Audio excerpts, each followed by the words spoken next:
बंदर और कौए की कहानी। बहुत समय पहले की बात है। एक हरे भरे जंगल में एक शरारती बंदर रहता था।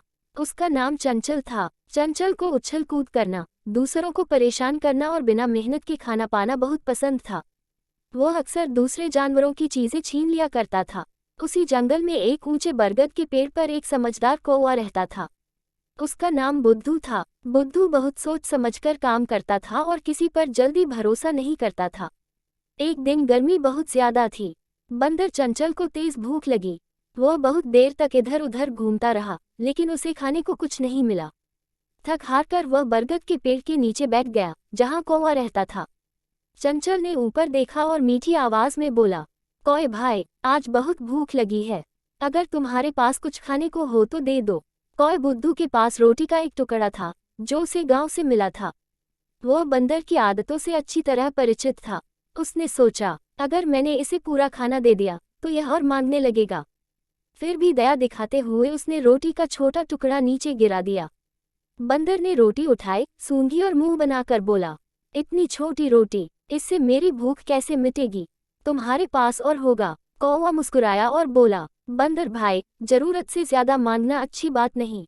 जो मिला है उसी में संतोष करो। बंदर को यह बात पसंद नहीं आई। उसने मन ही मन सोचा, यह कौवा तो बहुत चालाक है, मुझे इसे सबक सिखाना चाहिए। अगले दिन बंदर ने एक चाल चली। उसने जानबूझकर बरगद के पेड़ के पास जाकर शोर मचाया और कौए को बुलाया।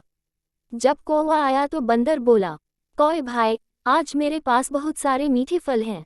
अगर तुम नीचे आओ तो मैं तुम्हें भी दूंगा। कौए को बंदर की बात पर शक हुआ। उसने पेड़ से नीचे न उतरते हुए कहा, पहले तुम फल दिखाओ। बंदर ने पेड़ के नीचे पड़े कुछ अधपके फल दिखा दिए। कौवा समझ गया कि यह एक चाल है। उसने कहा, मुझे भूख नहीं है, और उड़ गया। कुछ दिनों बाद जंगल में सूखा पड़ गया। खाने की चीजें कम हो गईं। बंदर को फिर भूख लगने लगी। अब कोई भी जानवर उसकी मदद नहीं करना चाहता था, क्योंकि वह सबको परेशान करता था। एक दिन बहुत कमजोर और भूखा बंदर कौए के पेड़ के नीचे फिर आकर बोला, कौए भाई, मुझे माफ कर दो। मैंने हमेशा लालच किया और तुम्हें धोखा देने की कोशिश की। अब समझ आ गया है कि गलती मेरी थी। कौए ने उसकी हालत देखी। उसे दया आ गई। उसने कहा, अगर इंसान या जानवर अपनी गलती मान ले तो उसे सुधरने का मौका मिलना चाहिए। कौए ने इस बार उसे रोटी का अच्छा टुकड़ा दिया। बंदर ने बिना शिकायत के रोटी खाए और धन्यवाद कहा।